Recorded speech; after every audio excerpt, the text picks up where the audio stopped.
सवाल किया है जिनका नाम है अमित शंकर, पीएम पटेल।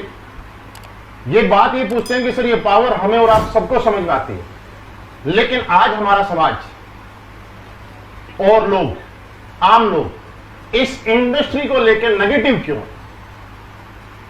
बहुत बढ़िया। क्या नाम बताया आपने जिन्होंने सवाल पूछा है? अमित शंकर है, एक पीएम पटेल है। तो अमित शंकर जी, पीएम पटेल जी, आपका सवाल बहुत जेन्युइन है और बहुत रियल सवाल है, और इस सवाल का जवाब अपने अपने एक्सपीरियंस के अनुसार हर व्यक्ति अपने अनुसार देगा। लेकिन जो मैंने सीखा है अपने इस जीवन में, जो समझा है डायरेक्ट सेलिंग में, वो ये है कि अगर समाज किसी चीज के प्रति नेगेटिव है तो 100% वहां कुछ तो नेगेटिव रहा होगा।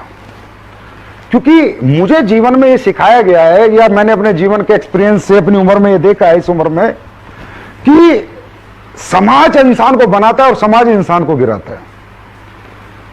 अगर समाज किसी सरकार के प्रति पॉजिटिव है तो वहां सरकार बना देता है, और समाज अगर किसी सरकार के प्रति नेगेटिव है तो सरकार को गिरा देता है।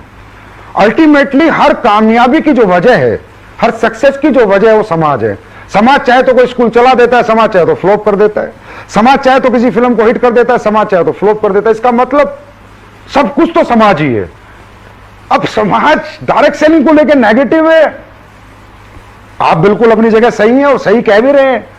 तो मुझे ऐसा लगता है कि डायरेक्ट सेलिंग में कुछ ना कुछ तो ऐसा होता होगा कि जिससे लोग नेगेटिव हैं। तो महिपाल जी, उसके लिए एक छोटी सी मैं अपना एक्सपीरियंस शेयर करना चाहूंगा। डायरेक्ट सेलिंग जो बिजनेस है महिपाल जी, इसको लोग सोचते हैं कि ये कुछ अलग बिजनेस है। ये ऐसा कुछ भी नहीं है। ये समाज क्यों नेगेटिव है, इसका आपके इस क्वेश्चन का आंसर मेरी थोड़ा सा डायरेक्ट सेलिंग के एक्सपीरियंस में नॉलेज शेयर करूंगा तो आपको अपने आप ही मिल जाएगा। डायरेक्ट सेलिंग इंडस्ट्री जो है, ये कोई स्पेशल इंडस्ट्री नहीं है, कुछ अलग नहीं है। ये बेचने का एक तरीका है, एडवांस वर्जन ऑफ सेलिंग। जैसे दुनिया में पहले कैसे बिकता था, एक आदमी दुकान खोलता था, सुबह आता था, अभी भी खोलते हैं, 12 घंटे अपनी दुकान के अंदर आके माल बेच के निकल जाता था। उसी गली उसी मोहल्ले में बिकता था जहां उसकी दुकान थी। फिर किसी व्यक्ति ने एक एडवांस आइडिया, एडवांस वर्जन लाया फ्रेंचाइजी कॉन्सेप्ट का। फ्रेंचाइजी कॉन्सेप्ट, फ्रेंचाइजियां खोल खोल के एक आदमी ने एक जगह से पूरी दुनिया में फ्रेंचाइजियां खोल दी। पूरी दुनिया में फ्रेंचाइजियां खोल दी तो उसका माल एक जगह बैठ के पूरी दुनिया में बिकने लगा। फिर एक आदमी आइडिया लाया कि यार मैन टू मैन सेलिंग भी हो सकती है, मैन टू मैन भी आदमी प्रोडक्ट बेच सकता है, मैन टू मैन भी आदमी चीजों को प्रमोट कर सकता है। तो इसे कहते हैं direct selling, man to man selling. तो ये जो मैन टू मैन सेलिंग है, इसका वर्जन है, इसका स्वरूप है डायरेक्ट सेलिंग। अब जिस आदमी ने बनाया, उसने किस लिए बनाया था? उसने महिपाल जी इसलिए बनाया था, प्रोडक्ट की वजह से बनाया था। प्रोडक्ट बेचने के लिए बनाया था, कुछ ऐसे करने के लिए नहीं बनाया कि भाई कुछ भी बेचो, हवा बेचो। क्योंकि फ्रेंचाइजी से क्या बिकता है? प्रोडक्ट। दुकान से क्या बिकता है? प्रोडक्ट। डायरेक्ट सेलिंग में क्या बिकता है? प्रोडक्ट। तो उसने एक इंडस्ट्री बनाई कि जहां पर एक आदमी एक प्रोडक्ट खरीदेगा, अगर उसको प्रोडक्ट अच्छा लगेगा तो उसको शेयर करेगा, ना कि बेचेगा। क्योंकि डायरेक्ट सेलिंग के अंदर सेल्समैन नहीं आते, एमबीए बीबीए करे हुए मार्केटिंग वाले लड़के नहीं आते। डायरेक्ट सेलिंग में समाज का एक आम आदमी आता है। एक बूढ़ा भी हो सकता है, एक मां भी हो सकती है, एक बहन भी हो सकती है, एक यंगस्टर भी हो सकता है। उसने कोई मार्केटिंग की स्टडी नहीं की, मार्केटिंग नहीं सीखी, उसे नहीं पता प्रोडक्ट कैसे बेचना है। तो डायरेक्ट सेलिंग जो बिजनेस बनाता, ये शेयरिंग बिजनेस बनाता, सेलिंग बिजनेस नहीं बनाता कि आप कोई प्रोडक्ट खरीदें, अगर आपको अच्छे रिजल्ट आए तो आप उसको शेयर करें। अब उसके बाद ये बिजनेस पिछले 100 साल से पूरे वर्ल्ड के अंदर है। हिंदुस्तान में 96 और 98 में आया। 96-98 में जो कंपनियां इसे लेकर आई, बड़ी अच्छी कंपनियां थी, बिल्कुल इथिकल प्रोडक्ट के साथ ये बिजनेस लेकर आई। इंडिया के अंदर उन्होंने शुरुआत करी, बहुत अच्छा रिस्पॉन्स इंडिया में मिला। मतलब गांव लोग डायरेक्ट सेलिंग में जुड़े। 96 में 98 की बात कर रहा हूं महिपाल जी। अब जब ये रिस्पॉन्स उन कंपनियों को मिला तो ऐसा लगा कि हाँ, हिंदुस्तान के अंदर बहुत बड़ा पोटेंशियल है इस इंडस्ट्री का और बहुत लोगों को एम्प्लॉयमेंट मिलेगा। लेकिन आपको पता है कि हर असली चीज के साथ एक नकली चीज साथ में आती है। हर ओरिजिनल के साथ डुप्लीकेट वर्जन जरूर आता ही आता है। तो जो ओरिजिनल स्वरूप वो लोग लेके आए कंपनी में, अगर आपको वो नाम नहीं लेना चाहूंगा, 2 कंपनी इंडिया की थी, एक इंडिया की एक बाहर की, जिन्होंने इथिकल डायरेक्ट सेलिंग को जन्म दिया अच्छे प्रोडक्ट के साथ। अब जब लोगों ने देखा कि इन कंपनियों की इतना पोटेंशियल है, इन कंपनियों में इतने लोग जुड़ने लग गए एकदम आतंक मच गया, क्या धंधा आ गया, पैसे कमाने का धंधा आ गया। तो फिर डुप्लीकेट लोग मार्केट में आए और डुप्लीकेट लोगों ने एक चीज देखी, एक उन्होंने आइडिया लिया या कह सकते हो मार्केट का सर्वे किया कि हिंदुस्तान में तो पैसा कमाने का तरीका दे दो तो ही लोग जुड़ जाते हैं। तो उन लोगों ने क्या किया, उन लोगों ने कुछ कंपनियों से सीखा। जैसे एक बाहर की एक कंपनी आई थी, गद्दा बेचती थी, 80,000 का गद्दा 2001-2 में। तो हमारे इंडिया के लोगों ने कहा, जो इंडिया के जो डायरेक्टर बने या बाद में कंपनियां बनी, कि यार 80,000 का गद्दा बिक जाता है 2001 में उस मंदे जमाने में, तो इसका मतलब हिंदुस्तान में लोग कुछ भी खरीद सकते हैं। क्योंकि हिंदुस्तान की एक मजबूरी है, हिंदुस्तान में अनएम्प्लॉयमेंट बहुत है, एक बात, और हिंदुस्तान इमोशनल कंट्री है, यहां रिलेशन बिकते हैं, रिश्ते बिकते हैं, प्रोडक्ट नहीं बिकते। तो उन लोगों ने क्या किया, जो इथिकल डायरेक्ट सेलिंग शुरू हुई थी, अच्छे प्रोडक्ट बेच के अच्छे पैसे कमाने की शेयरिंग इंडस्ट्री जो शुरू हुई थी, उन्होंने उसको साइड हटाया और कुछ भी हवा ले आए।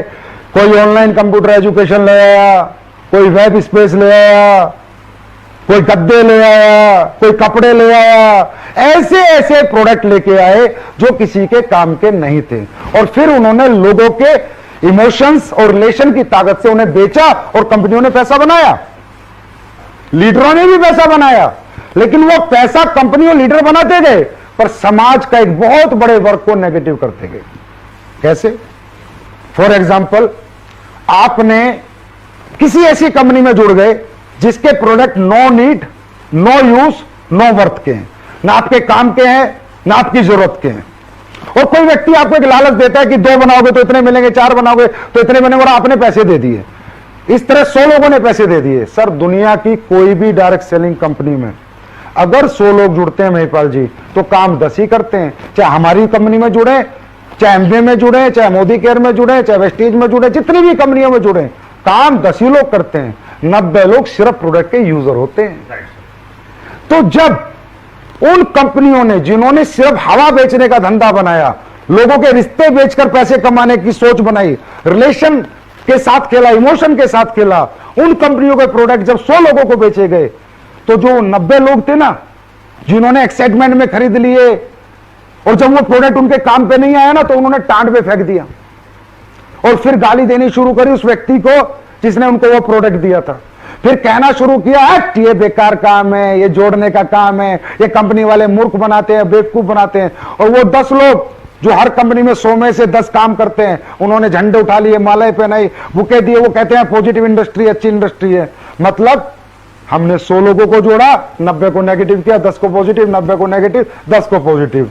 अल्टीमेटली इन कंपनियों की वजह से, जिनके प्रोडक्ट लोगों की जरूरत के नहीं है, जिनके लोगों की नीड के नहीं है, और लोगों को जो लालच देकर अपने साथ जोड़ लेते हैं, और फिर वो लोग काम तो करते नहीं है और प्रोडक्ट उनके काम का नहीं होता, तो वो जो वर्ग है समाज का, वो बहुत नेगेटिव इस बात को लेके। तो असली जो नेगेटिविटी है वो यहां से शुरू हुई। मतलब हम ये समझ पा रहे हैं कि डायरेक्ट सेलिंग का जो स्वरूप था वो कुछ और था, लेकिन हिंदुस्तान के लोग इमोशनल हैं, हिंदुस्तान के लोग अपनों पे भरोसा करते हैं। यहाँ पे प्रोडक्ट नहीं बिकते, फेस बिकता है, फेस वैल्यूज बिकती है। उसकी वजह से लोगों ने यहाँ के लोगों को यूज किया, और एक बहुत बड़ा तबका जो नेगेटिव हुआ, उसके पीछे लोग जिम्मेवार नहीं है, कहीं ना कहीं कोई कंपनी जिम्मेवार है। जैसे कि आपने देखा होगा, हिंदुस्तान में धनलक्ष्मी यंत्र, बजरंगबली यंत्र, शनि यंत्र, क्या क्या बिक जाता है। इमोशनल लोग हैं, समझ, बेचारे बहुत सीधे साधे लोग हैं। मामा भांजे के पास गया, भांजा खरीद लेता है, चाचा भतीजे के पास गया, भतीजा खरीद लेता है, वो उसे खरीदता है सर, उसकी विश्वास को, उसके यकीन को खरीदता है, उस रिश्ते को खरीदता है, प्रोडक्ट को नहीं खरीदता। और ये जो कंपनियां हैं जो गलत तरह के प्रोडक्ट लेके आई थी, इन्हें कहते हैं नेगेटिव प्रोडक्ट। अभी नेगेटिव प्रोडक्ट की एक लिस्ट है, जो नेगेटिव प्रोडक्ट लेके आई थी, उन्होंने रिश्तों से खेला, और इस तरह क्या हुआ कि 100 लोग अगर किसी कंपनी में जुड़े तो 90 नेगेटिव हैं। और सर, ये 20 साल से ये काम चल रहा है, तो आप ये मान लीजिए कि समाज का हर एक आदमी किसी ना किसी कंपनी का जला हुआ है।